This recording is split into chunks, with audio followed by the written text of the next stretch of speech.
Hello, my name is Scott Kleinschmidt. I'm part of the technical support here at A&M Equipment.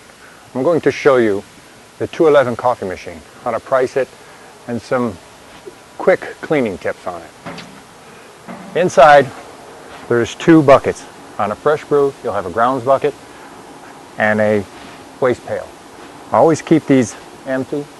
They will fill up from water overflowing from the cups. The grounds come from the brewer assembly, which needs to be cleaned periodically. There is a sprayer hose in all coffee machines to spray down the whole mechanism. Pricing on the 211 is done by opening up the cup station.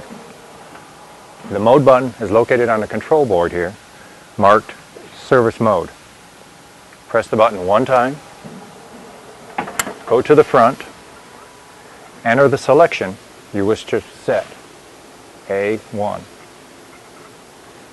The pound key goes up in price, the star key goes back down. Whenever you get to the price you desire, just stop. You can then go to the next price, B1. Go up with the pound key, down with the star key. Once you get done, open up, press the mode button again, and it will show double zeros on your display. Then you can press the A1 and check your price. It should show the price. That's all there is to it.